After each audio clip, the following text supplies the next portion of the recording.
Good morning. Today I will be discussing NTA mock test number 12 physics. Okay. I won't be discussing every question. Okay. I will leave the questions which are easy. Okay. So if you have any doubt, you can ask me later. Okay. So let's start with the first question. Calculate the momentum transfer to a surface when radiation of energy E falls on it. Normally, assume that the reflectivity of the surface is unity.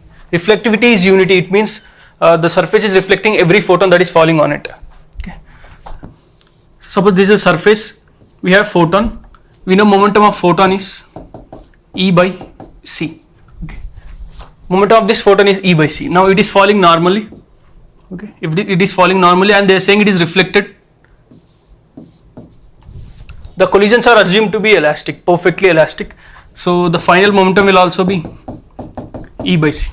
So if you take delta P, change in momentum, this will come out to be 2E by C. Okay. Final E by C minus initial minus E by C. So E by C minus of minus E by C is 2E by C. So this is the delta E, sorry, this is delta P, change in momentum. Now they are asking, assume that the reflected of the surface is unity, calculate momentum transfer to the surface. This is the change in momentum of this photon. Okay, this is the change in momentum of this photon that will be transferred to the surface. So option is B. Okay, second question. Taking wavelength of the first Balmer line in the hydrogen spectrum as 660, then wavelength of the second Balmer line in the same spectrum. Okay, they want Balmer line. Okay, so we know in Balmer series 1 by lambda is equal to R into 1 by 2 square minus 1 by n square. R into 1 by 4 minus 1 by n square. Okay. This is Balmer spectrum. Okay. In this they are given 3 to 2 as 660.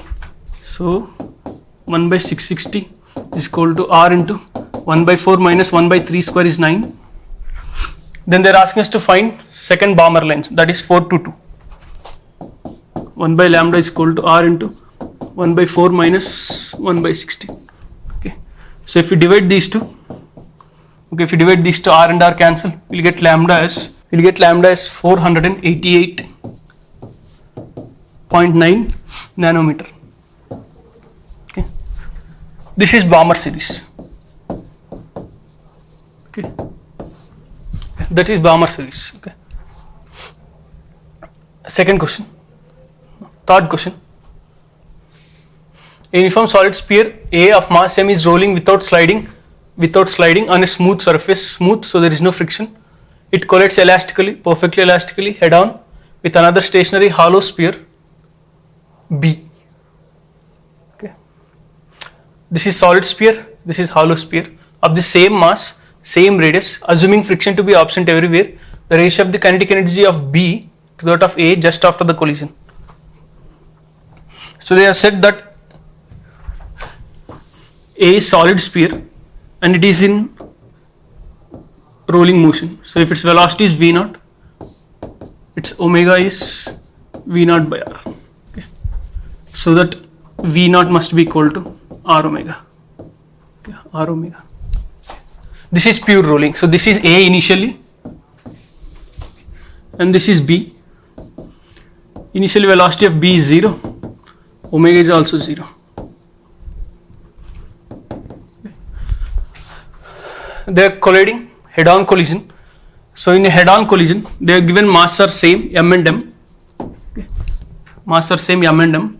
So in a perfectly elastic collision between two masses having same mass, we know that velocities are interchanged.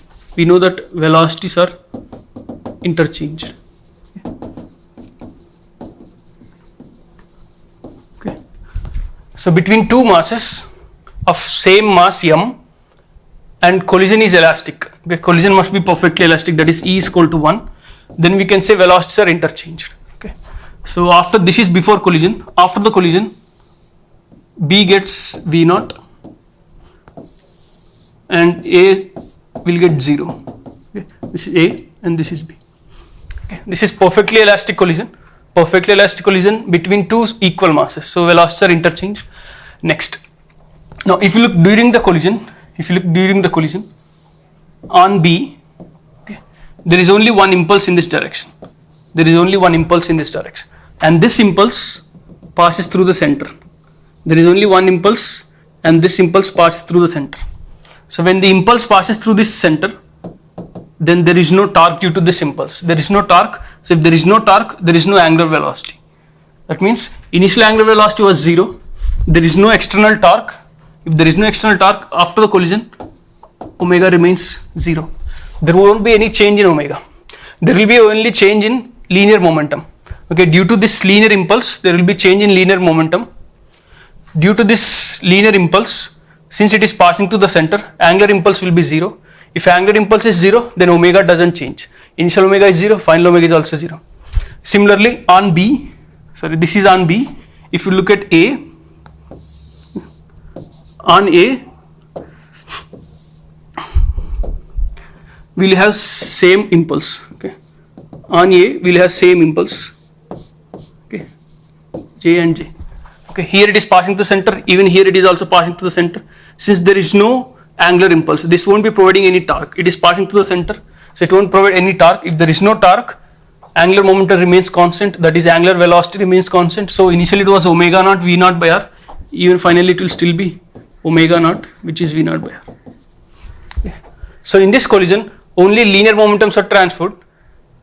Angular momentum doesn't change because there is no angular impulse, only linear impulse. Now the question is, they want ratio of kinetic energy of B to that of A. Okay. So kinetic energy of B to that of kinetic energy of A. Now kinetic energy of B, it has translational kinetic energy, half m V naught square. Rotational kinetic energy is 0 for this one. Its translational kinetic energy is 0. Rotational kinetic energy is half I. It is a solid sphere, so 2 by 5 mr square into omega naught square. If substitute omega naught as V naught by R square cancel, so you will be getting half m V square by half 2 by 5 mv square. So mv square, half and half cancel, so you will be getting 5 by 2. Okay. So answer is 5:2. So in the collision there will be only linear impulse. Okay, there is only linear impulse. Because of that linear impulse, only linear momentum transfers. Angular momentum doesn't transfer. Next, a circular hole is cut from a disc of radius 6 centimeters in such a way that the radius of the hole is 1 centimeter and the center of the hole is 3 centimeters from the center of the disc. The distance of the center of this is the hole disc. Okay, its radius is 6, and they said at a distance of 3 centimeters there is a hole made, and this one's radius is 1. Okay, they given this distance as 3 centimeters.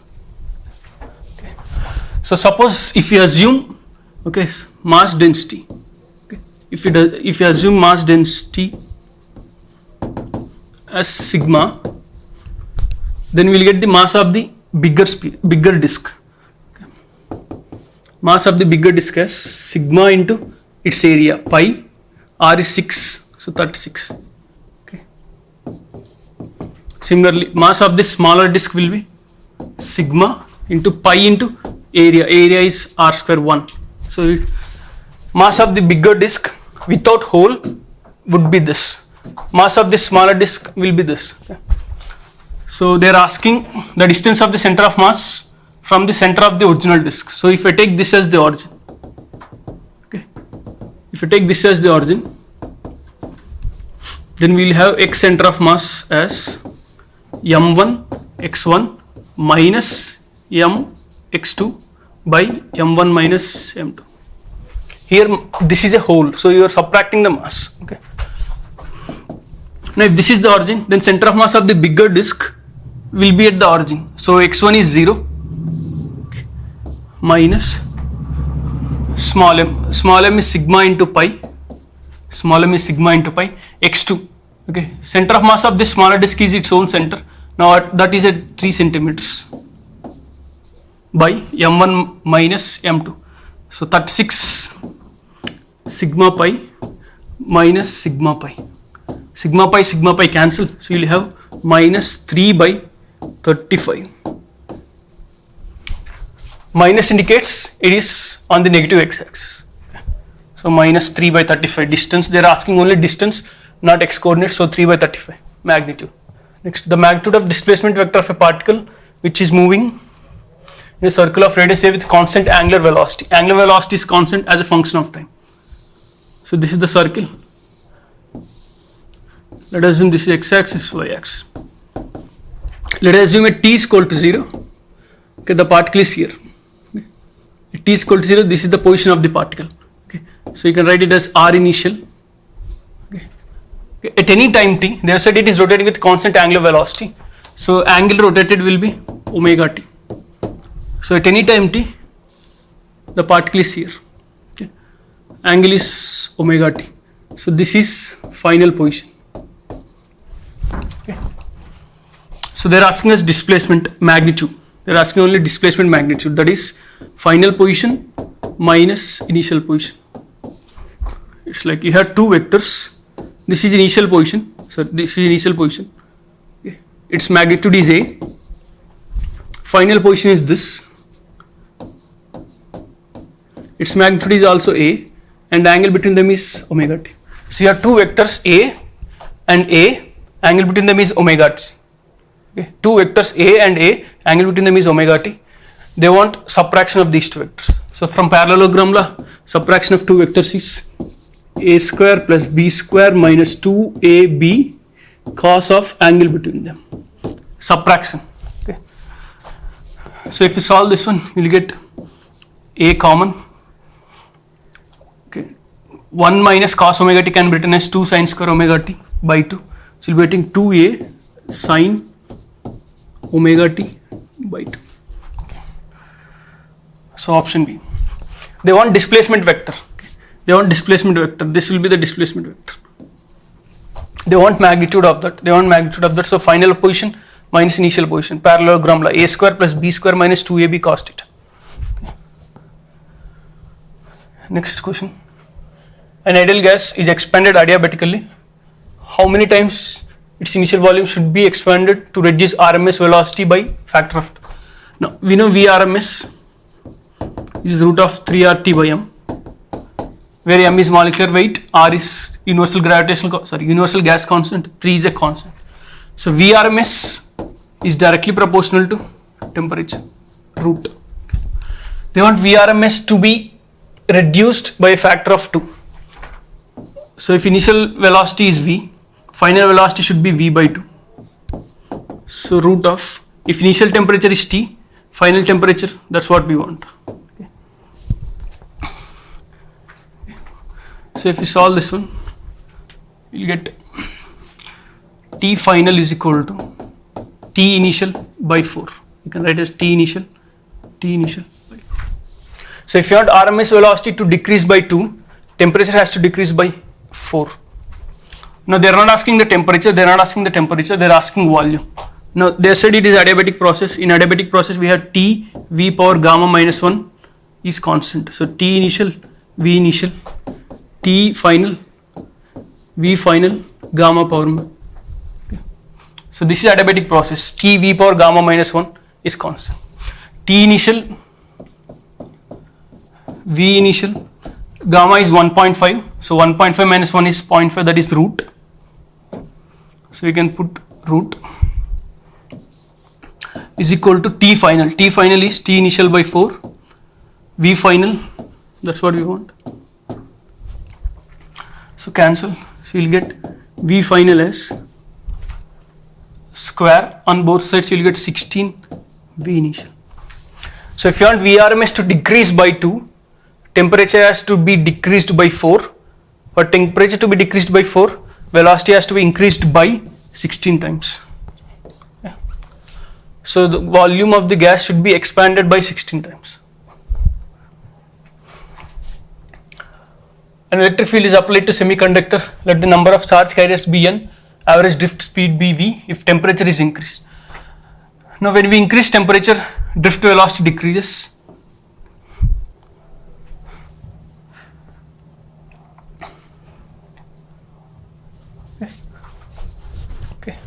When we increase temperature, drift velocity decreases, and drift velocity will decrease, and number of charge carriers will increase. So when temperature is increased, number of charge carriers will increase and drift velocity decreases. Next, a battery is charged to a voltage of 15 volts. So you have battery charged to a voltage of 15 volts for 8 hours with a current of 10 amperes. Okay. So this is charging of the current, charging of the battery. Since potential difference of the battery is constant, okay, you can write energy supplied as, or energy absorbed by the battery. When a battery is getting charged, okay, it absorbs energy. Energy absorbed is V I into T, which is 15 into 10 into 8. Next, on discharge. Next, they are discharging this battery. So discharging means current will be in this direction. Okay, the battery supplies a current of 5 amperes for 15 hours with a mean terminal voltage of 14 volts. So this is charging. When current goes into the positive terminal, it's charging, so energy will be absorbed. When current goes out of the positive terminal, it is discharging. Energy is discharged. Okay, it is here the battery is absorbing, here the battery is supplying. Okay, or energy discharge, you can write. Is again, since this potential difference is constant, V I T, which is 14 into 15 into 5. So this is energy absorbed by the battery. This is energy given back by the battery. The question is efficiency of the battery. Now efficiency can be written as output. Output is this 14 into 15 into 5 by input 15 into 10 into 8. They want in percentage, so into 100. Okay. So if we solve this one, we'll be getting 87.5. So you're supplying this much energy to the battery. Out of that, you're getting this as the output. So output by input into 100. Output by input into 100 is efficiency. Two concentric coplanar circular loops of radius capital and small r placed dash on the mutual inductance. Okay. To find mutual inductance, assume this big one carries current capital I, its radius is r. So magnetic field due to this at the center is mu naught I by 2r. Okay. This is magnetic field at the center due to this one. Now here at this center we are keeping a small loop. This loop is very small. R is very small compared to capital R. So you can assume B inside this loop is almost constant everywhere, that is this. So flux in the smaller loop will be B mu naught, where I is I in the big loop, by 2R into, this is B into, area is pi R square.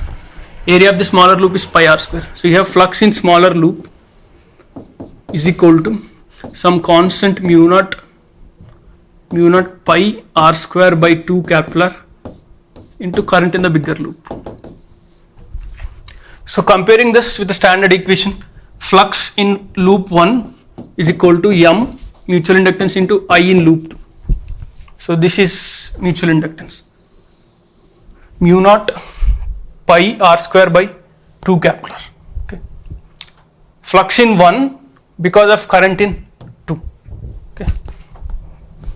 A transformer of 60 Hertz, 120 volts input has 80:1 turn ratio. The frequency of the output is. Okay. In a transformer, frequency doesn't change. Okay. So 60 Hertz directly. Frequency doesn't change. So it's 60 Hertz.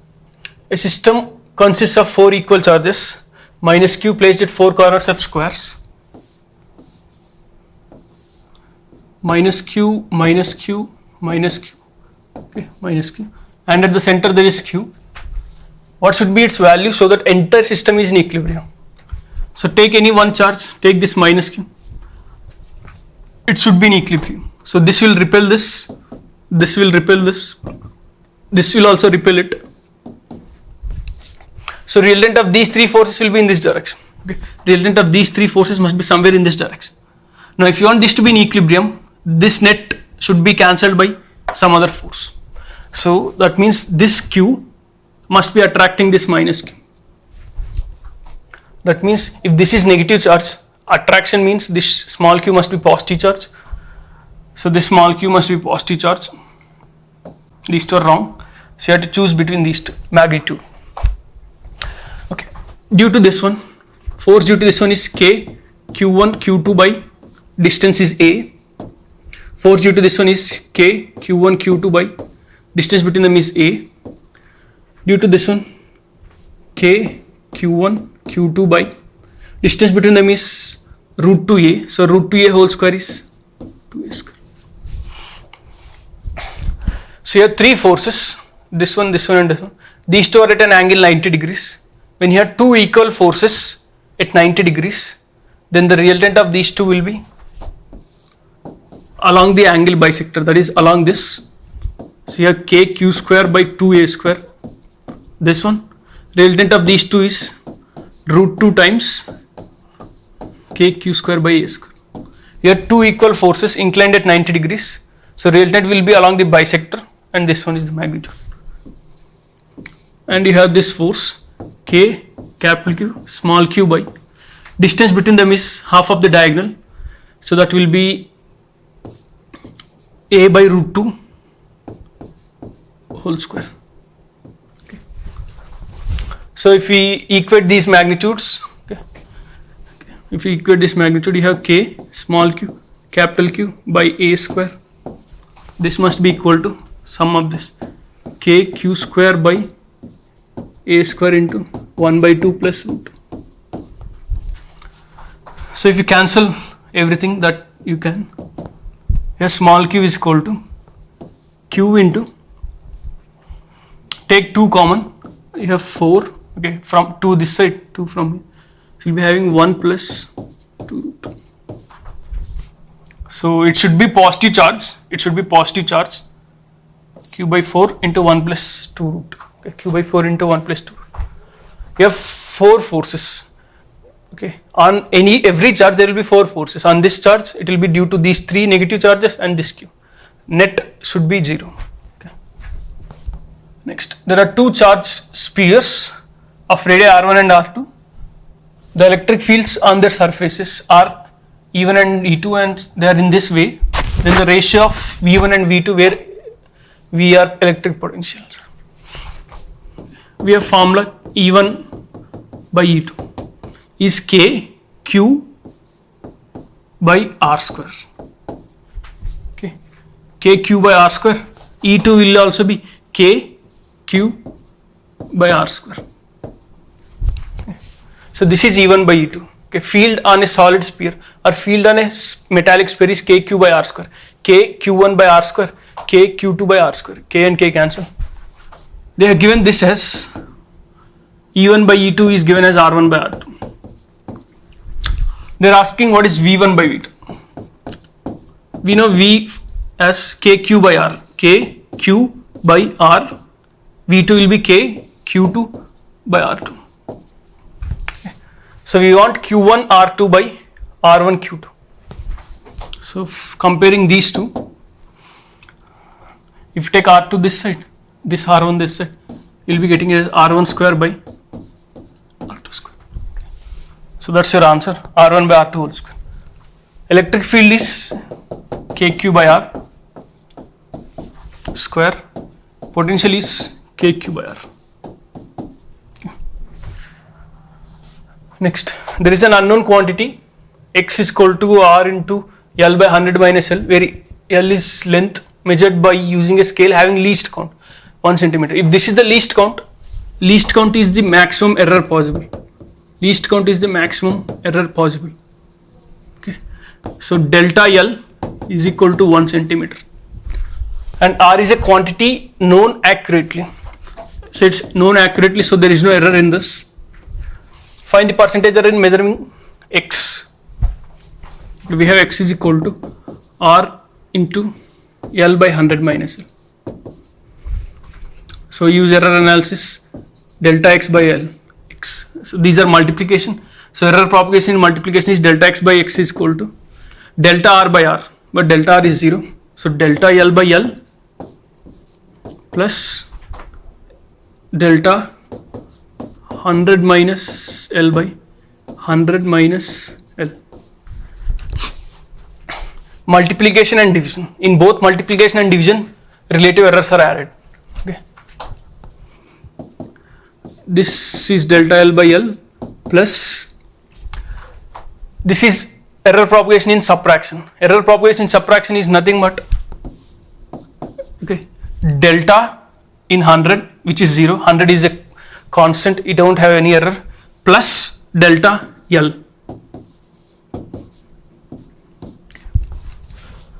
Okay. Error in subtraction is delta x. Suppose if you want delta in subtraction x minus y, we'll write it as delta x plus delta y. Either subtraction or addition, errors are always added. So substitute everything, we'll get the answer. Delta L is 1, L is 50. Delta L is 1, 100 minus 50 is 50. So 1 by 50 plus 1 by 50 is 1 by 25. This is delta x by x. Okay. This is relative error. They are not asking relative error, they are asking percentage error. So into 100. So delta x by x into 100. 1 by 25 into 100 is 4%. Okay. Least count is taken as maximum error for any instrument. Okay. Of which quantity the escape velocity for Earth does not depend on. Escape velocity formula is root of gm by 2r, where this is mass of the Earth. So it depends on mass of the Earth. It does not depend on the mass of the projectile. Point of projection relative to the Earth. No, it depends on distance from the center. It depends on distance from the center. Gravitational constant, it depends on gravitational constant. So answer is mass of the projectile. A simple pendulum is taken for 64 kilometers above the Earth. Its new time period will increase, decrease, increase. They want only percentage. Okay. So we had t is equal to 2 pi into root of L by g. So percentage error delta t by t is equal to 2 is a constant, pi is a constant. So 1 by 2 into L, they are not changing L. So error in L is 0 into delta g by g. Okay. So delta t by t is equal to half of delta g by g. Now how do you find this delta g by g? They are taking above the Earth's surface and this is only 64 kilometers. Compared to radius of the Earth, it is very, very small. So you can use this formula. G at a height, h is equal to g on the surface minus g on the surface into 2h by r. Okay. This is your formula. G at a height, h is equal to g on the surface minus g on the surface into 2h by r. So this you can write it as gh minus gs, gh minus gs by gs, g on the surface. Minus indicates is decreasing. This is nothing but delta g by g.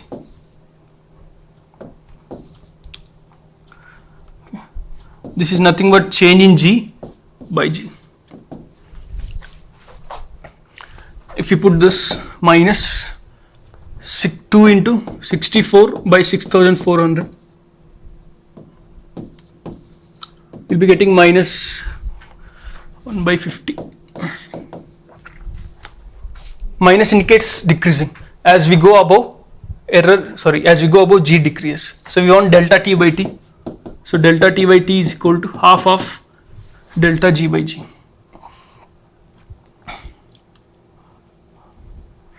Here there will be minus sign. Sorry. Okay. This is the denominator. Okay. Or without any confusion, just remove this minus signs.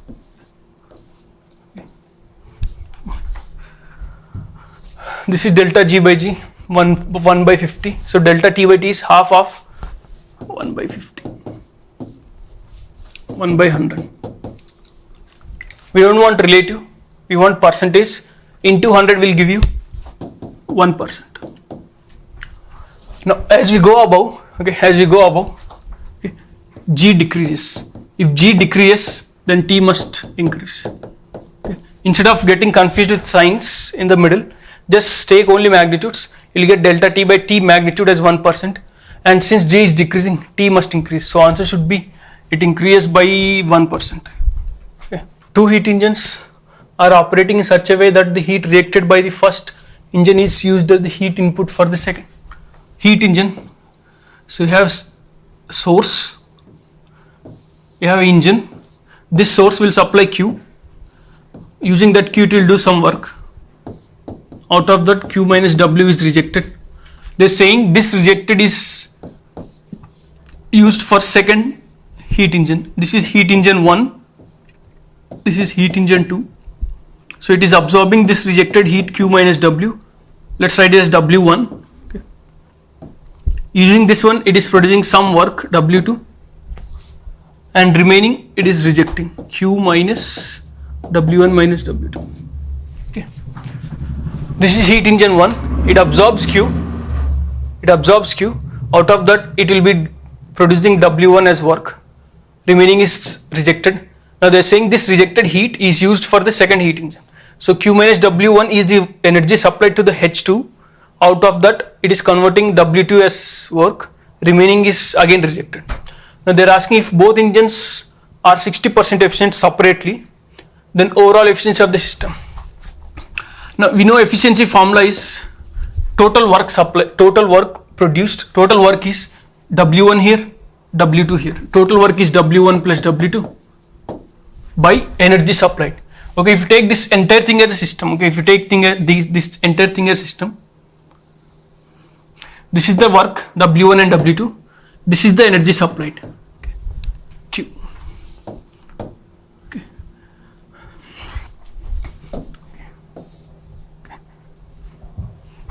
This is the Q, energy supplied to the system. This entire H1 and H2 is one system, and out of that we are getting W1 and W2 as work. So efficiency is total work output by input.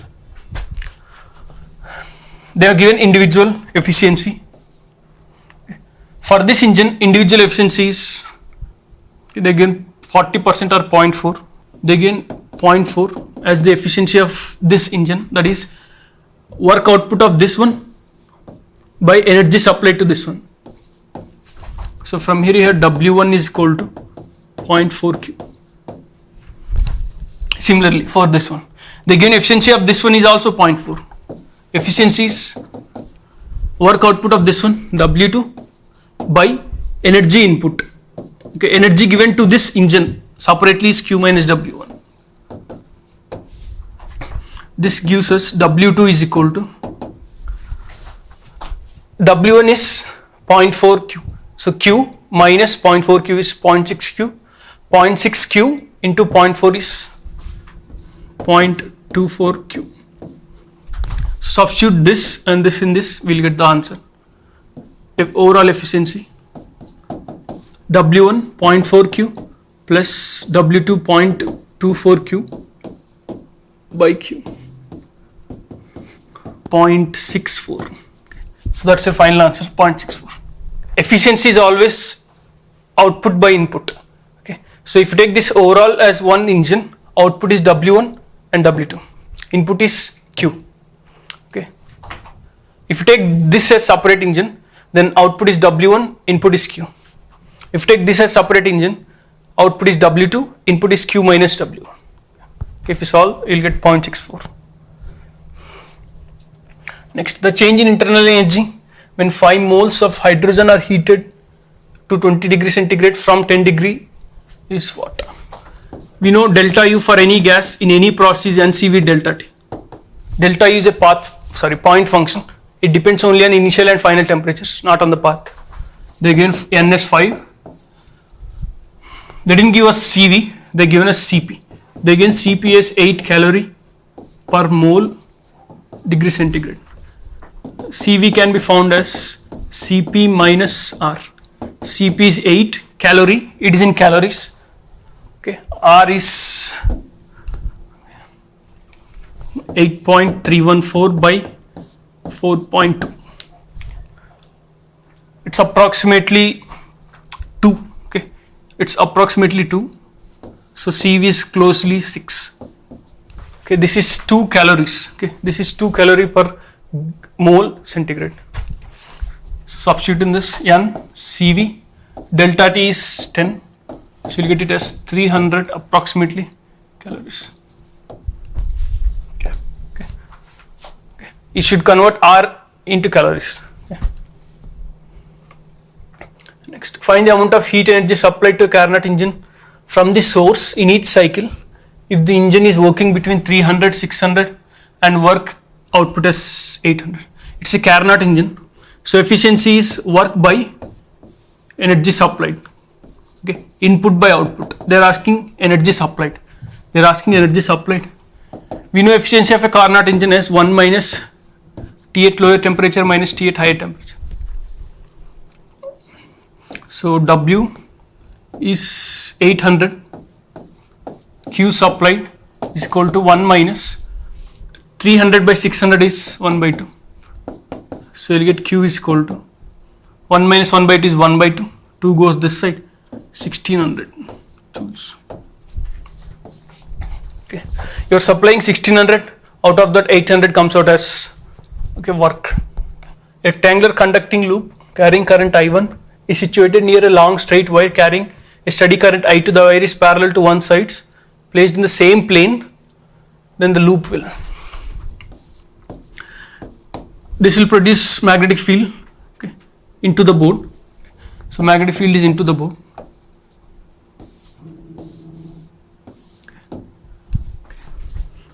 Here current is going in this direction. So force will be I into, keep your right hand in the direction of current, I into L bar cross B bar is into the board. So this will be attracted. Here current is in this direction. I into L bar cross B bar upwards. Here I into current is in this direction. I into L bar cross B bar. Okay, here current is in this direction. I into L bar cross B bar downwards. Now these two are placed symmetrically. Okay, so these two forces will get cancelled. But this wire is closer to this one. So if wire is closer, magnetic field is high. If magnetic field is more, force is more. So F1 is greater than F2. So this means this entire loop is attracted. Okay. So this entire loop is attracted, so moves towards the wire. Okay. Okay. This entire loop is attracted, so moves towards the loop. What about torque? Where torque is equal to M bar cross B bar. Okay. M bar is area vector into the board. M bar is into the board. B bar is also into the board. So angle between them is 0. If angle is 0, torque is 0. Okay. M bar is into the board. B bar is also into the board. So M bar cross B bar is 0. So torque is 0. So it won't rotate. Okay. So it won't rotate. It won't remain stationary. It will move towards the wire. A compass needle free to turn in horizontal plane is placed at the center of a circular coil. The coil is in vertical plane. The coil is in vertical plane. It's in vertical plane and making an angle 45 degrees with magnetic meridian. Suppose let us assume this is north, south, east and west. Okay. So this is north. Into the board is north. Out of the board is. Okay. So they kept coil in the vertical plane. Coil is in the vertical plane.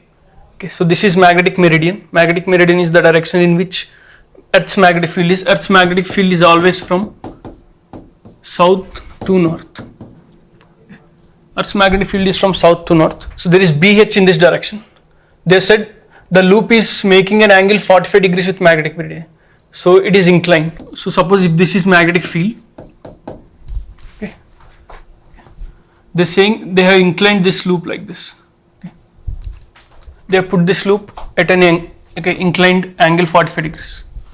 So magnetic field due to this will be, it can be either this way or this way. They didn't say that. Okay, 45 degrees.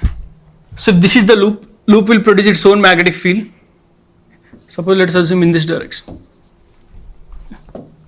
This is the magnetic field due to the loop. That will be mu naught I by 2r. Number of turns is n.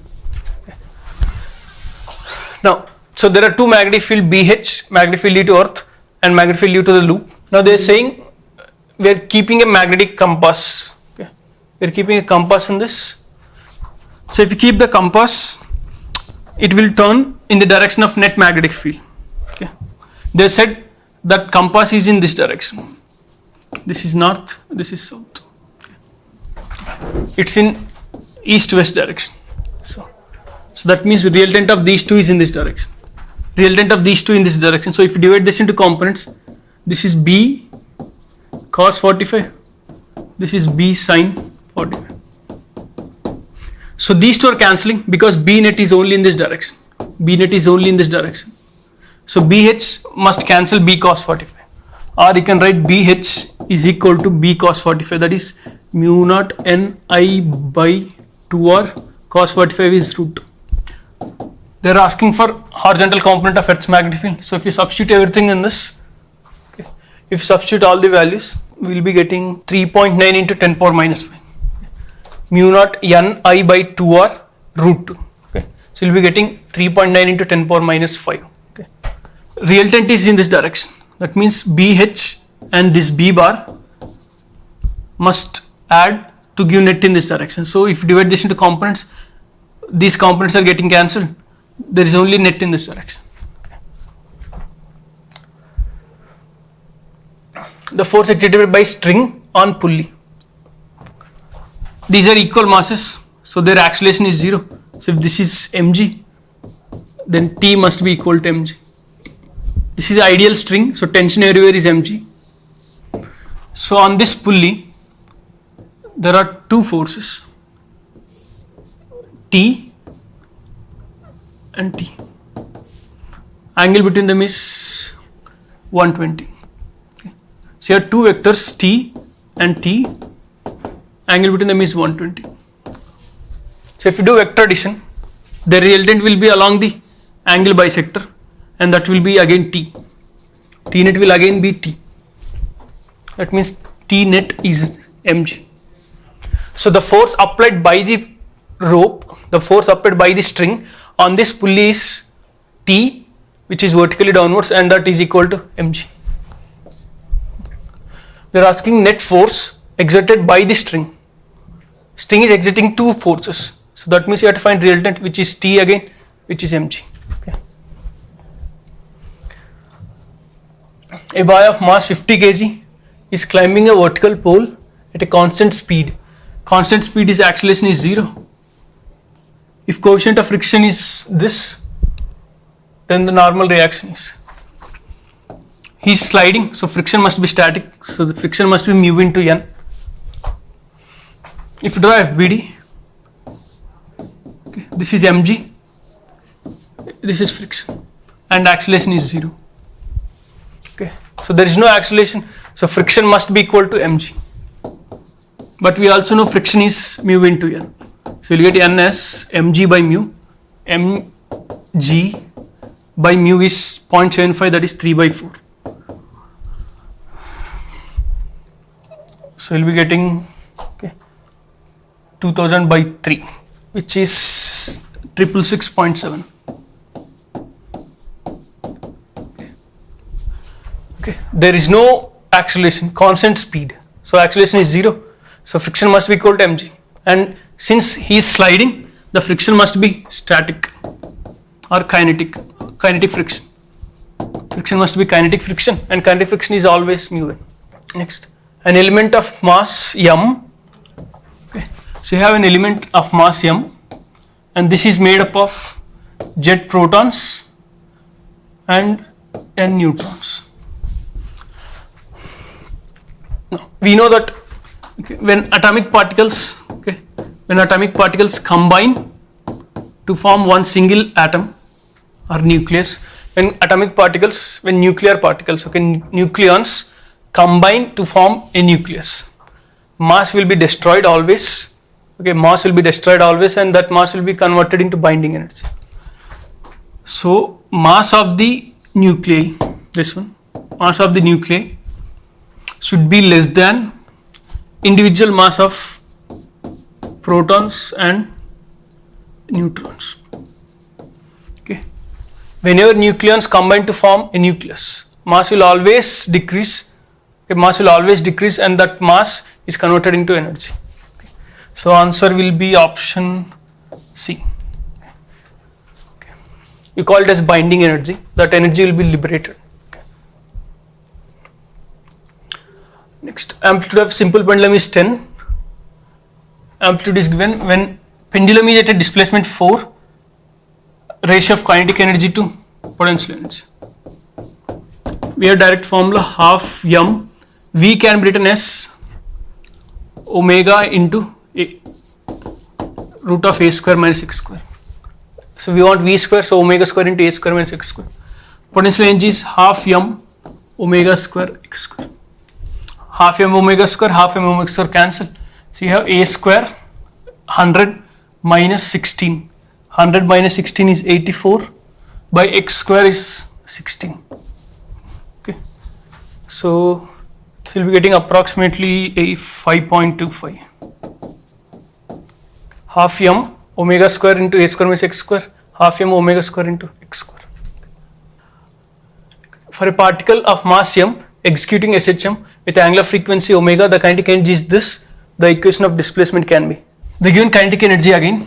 Kinetic energy is half m v square is k naught cos square omega t. So you'll get v is equal to 2 k naught by m under root cos omega t. If you compare this with v is equal to a omega cos omega t, we will get a omega as this root of 2 k naught by m, or you will get amplitude as root of 2 k naught by m omega square. This is v, this is v max. We know v max as a omega, v max as a omega. So from here you will get amplitude. So if you know amplitude, you can write x is equal to a sin omega t.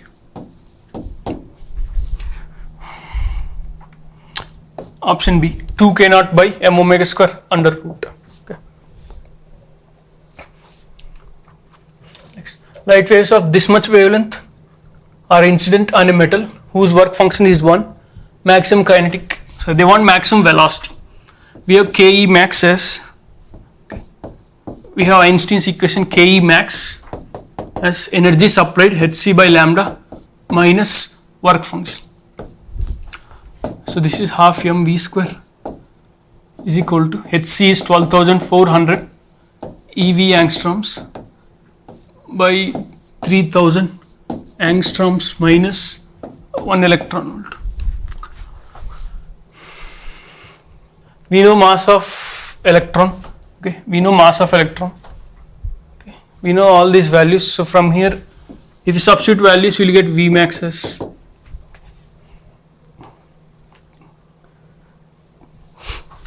10 power 3. Okay. If you substitute this closely, okay, you don't have to solve. Okay, if you solve this approximately, you might get 10 power 3. Okay. Next, when light of wavelength 300 or less falls on a photoelectric emitter A, photoelectrons are emitted. So this is threshold wavelength. Okay. Okay. This is threshold wavelength. When wavelength this or less than this falls, only you will get photoelectric emission. So work function of A is hc by threshold wavelength. hc by threshold wavelength, that is hc by 300 nanometers. Similarly, for another emitter B, light of wavelength 600 is sufficient for releasing photoelectrons. Again, even this is work function, threshold wavelength hc by lambda, hc by 600. They want ratio of work function of A to B. So they want 5 work function A by work function B, which is 600 by 300, 2:1. Okay. We call this as threshold wavelength. When wavelength 300 or less, only then we will get photoelectric effect. Similarly, when wavelength 600 or less, only then we will be getting photoelectric effect. Now flow rate of blood through capillary tube is this. They want velocity. We have continuity equation. Okay, volume flow rate. Okay, volume flow rate. Okay. Q is equal to area into velocity. Okay. They given us volume flow rate 100 centimeter cube per second. Centimeter cube can be written as 10 power minus 6 is equal to area is 0.25, which is 1 by 4 into velocity. So velocity is, they want it in mm, so 0.4 mm per second. Volume flow rate, equation of continuity gives us volume flow rate Q is equal to A into V, where A is area, V is velocity. Next. The surface tension of a thin liquid film formed between U-shaped wire and a light slider of length 30 centimeters supporting weight is. Now if you draw FBD of this rod, okay, this side, okay, this is in equilibrium, so this W must be weight. Okay, that is the weight of this block. They said this is a light rod, so it has no mass of its own. Then there is surface tension. See, this is a liquid film, so there will be one liquid film above it, another liquid film below it. Okay, this is the rod. Okay, there will be one liquid film above it, one liquid film below it. Okay. So up one will apply.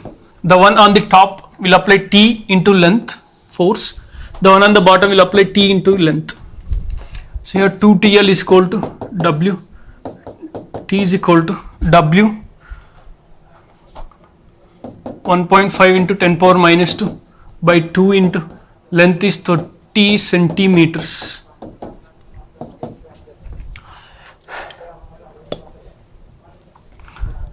So we'll be getting approximately 0.025. Okay. There will be two films, one on the top, one on the bottom. Okay. Okay. One on the top, one on the bottom.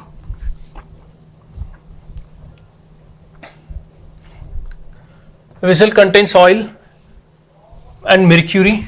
A homogeneous sphere floats in it with half in mercury, half in oil.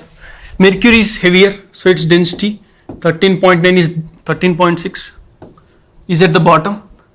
Oil is lighter, so it is at the top. Let us assume its density is rho. So we have, okay, force by this liquid, force by this liquid. So if you draw FBD, there is weight of this and force by these two, or you can call them as buoyancy, net buoyancy. Okay. Buoyancy by this one and buoyancy by this one and its own weight. It is in equilibrium, so net must be 0, that is W must be equal to B net. W is density of the body, its own volume into G. This must be equal to buoyancy.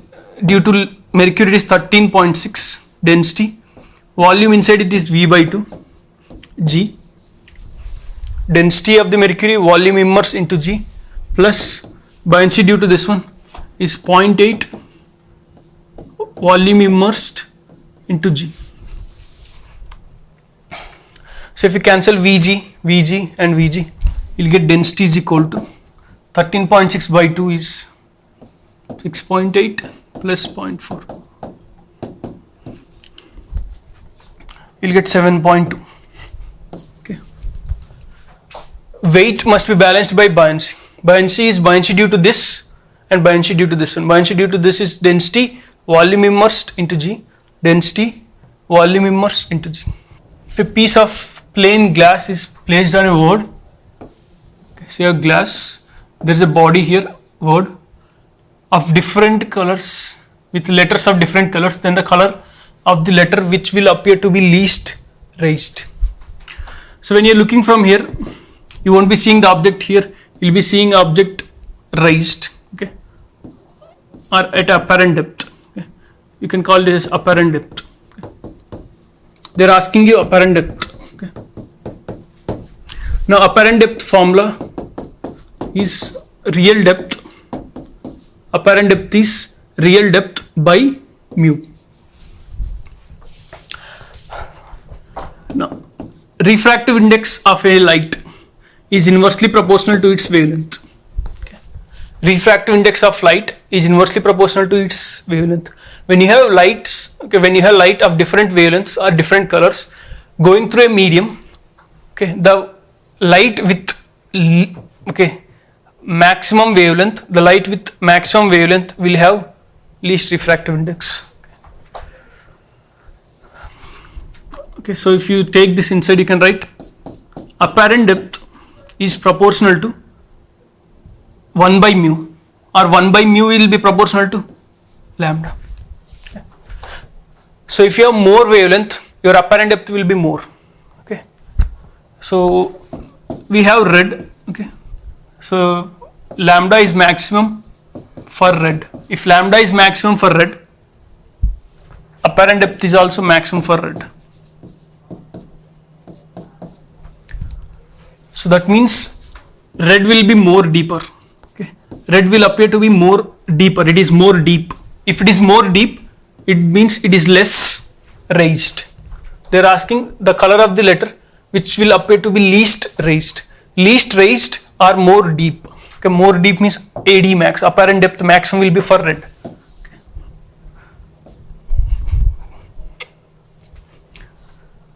Next, if moment of inertia of a disc about the diameter, any diameter, is I. Okay, but we know the formula is this mr square by 4. Then moment of inertia of the same disc about an axis perpendicular to its plane and passing through its rim. So they want moment of inertia about this axis. Okay, they want moment of inertia about this axis.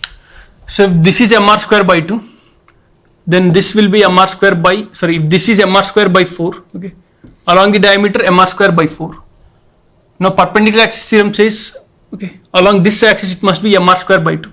If this is mr square by 2, apply parallel axis theorem, moment of inertia about this one will be ICM, which is mr square by 2 plus mr square, which is 3 by 2 mr square. So you have I dash is equal to 3 by 2 times mr square, but mr square is 4i, so you'll get it as 6i. Okay. They again moment of inertia about this axis. They're asking about this axis. You can't directly go from this axis to this axis. Okay, there is no theorem which can link this axis with this one. You have to go, okay, via this axis perpendicular to this and passing to the center. Okay. Next, a uniform disk of mass 300 kg is rotating freely about a vertical axis through its center at a constant angular velocity omega naught. So you have disk which is rotating with omega naught, and initially a person is at the center. Now the boy starts moving along the radius to the edge of the disk. So now the boy has gone to this point. Because of that, omega has changed. See, this person is inside the system, so the forces applied by him are internal forces. Now internal forces cannot change angular momentum, so you can conserve angular momentum. Initially angular momentum of this disk I into omega naught plus man is at the center. Okay, person is at the center, so if he's at the center he is not rotating, so his angular momentum is 0. Finally disk I omega plus person will have m, its velocity is r omega m v r. Okay, angular momentum is m v r. Okay. Now this is a disk, so I will be mr square by 2 omega naught is equal to mr square by 2 omega plus m r square omega. You can cancel r square, so we'll be getting omega as m by 2 by m by 2 plus small m into omega. Capital mass of the disk is 300, so 300 by 2 is 150 by 150 plus 30. So we'll be getting omega is equal to 15 by 18 into omega naught, or 5 by 6. Okay. Conserve angular momentum. Initially person is on the axis, so his velocity will be 0. Finally person is on the circumference, so his velocity will be m, v is r omega into capital R. If a LED is forward biased, In forward biased,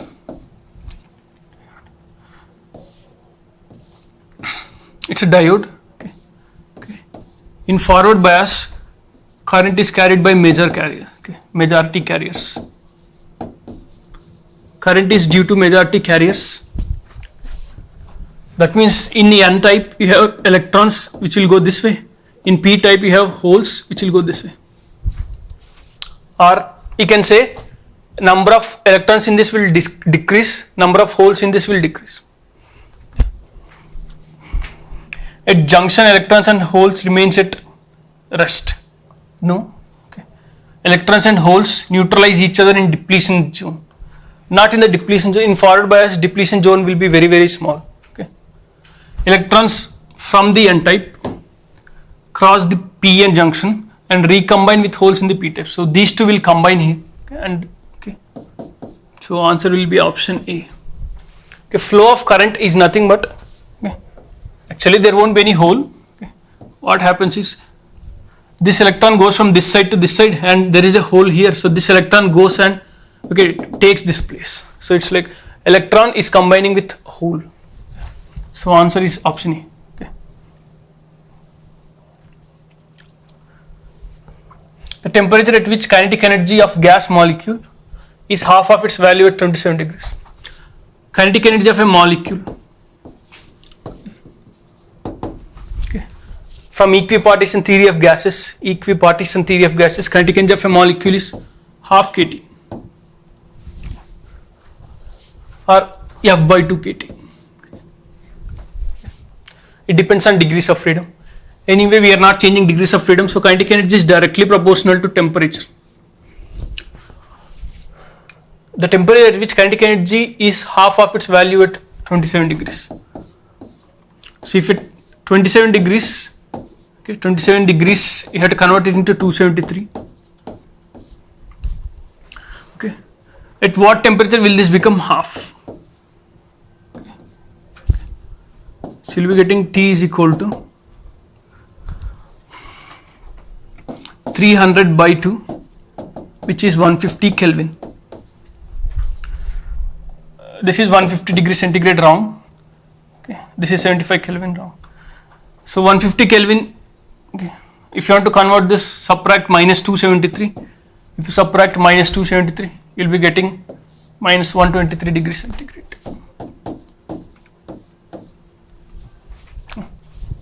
So answer is minus 123 degrees. Everything should be written in terms of Kelvin, so don't get confused.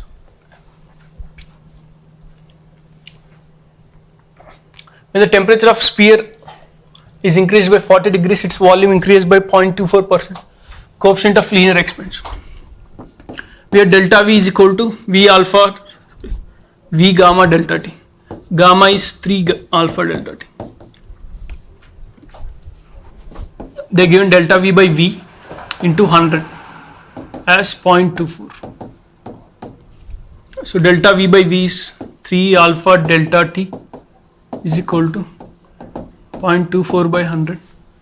They want alpha 0.24 by 100 into 3 into temperature is increased by 40 degrees centigrade. 40.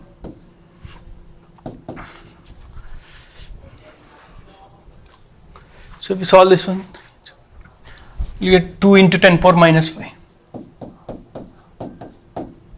Okay. Option E. Delta V is V gamma delta T. Gamma is 3 alpha.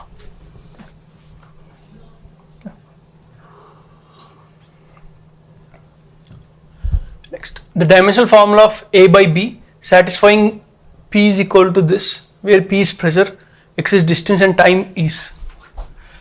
If you look at the numerator, you have A minus T square. When you add or subtract, two, okay, physical quantities, when you add or subtract two physical quantities, they should have same dimensions. That means dimensions of A must be same as dimensions of T square. Dimensions of T square is T power 2. If two physical quantities are to be added or subtracted, they should have same dimensions. Okay.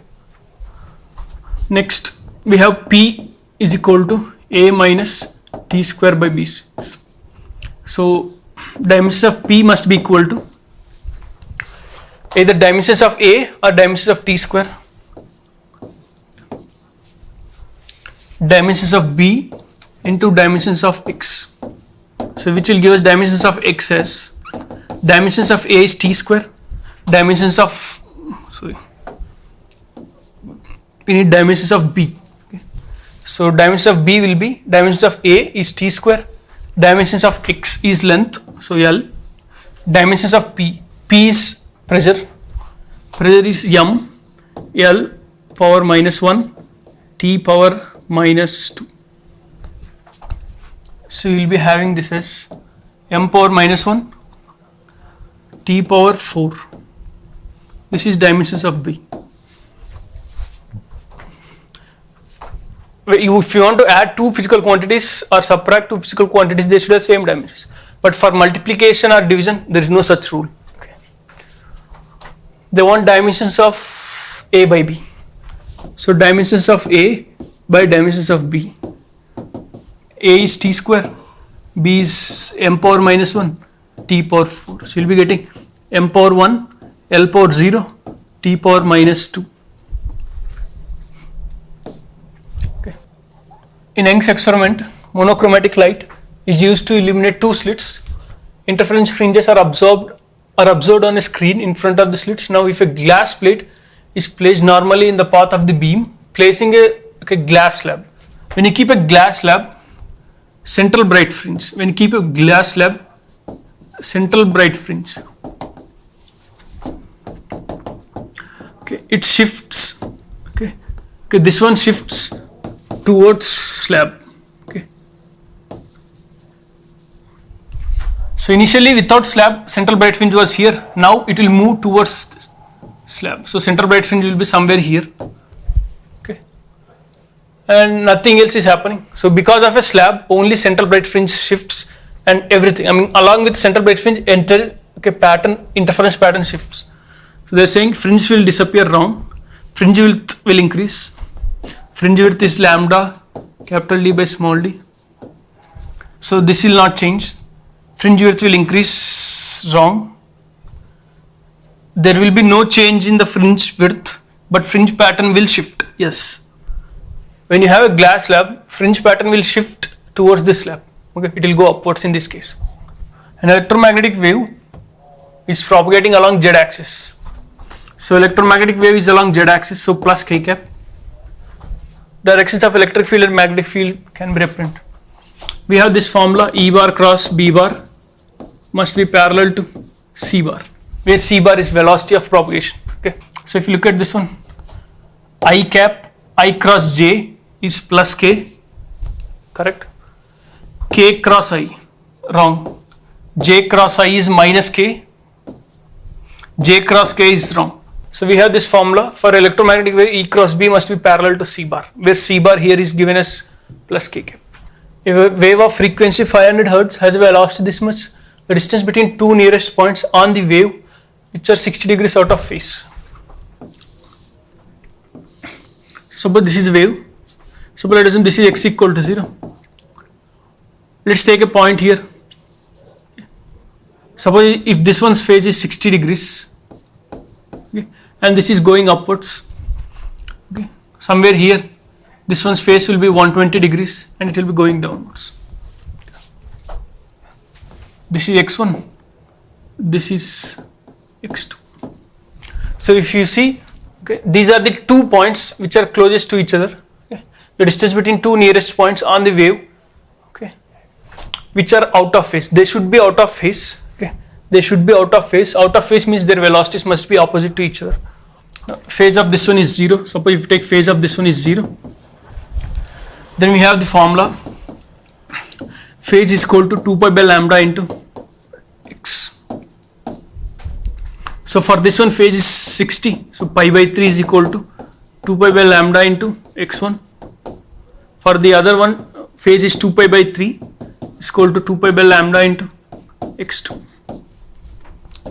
So you'll get x1 is equal to lambda by 6, x2 is equal to lambda by 3. you want separation between them, the distance between the 2 points. Okay, so distance between them is lambda by 3 minus lambda by 6 is lambda by 6. They are given velocity, they are given frequency. So lambda can be written as velocity by frequency. So you'll be getting it as 350 by 500 into 6. So you'll be getting approximately 12 centimeters. Okay. Okay.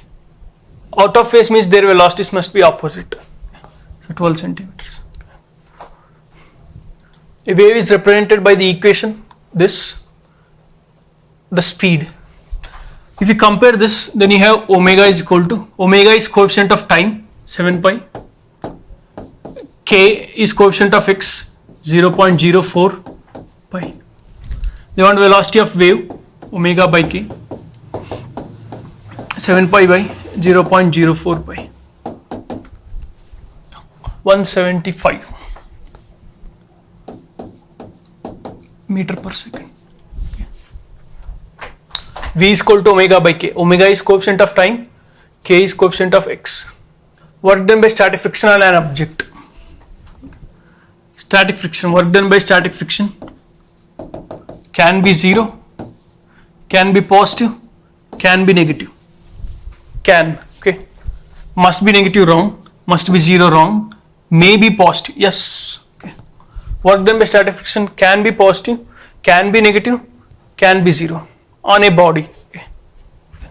It can be, okay. So that's it. Okay. So my name is PGK Maitreya. Okay. And my number is 7989891512. Okay. If you have doubts, you can again contact me there. So that's it. Okay. Thanks.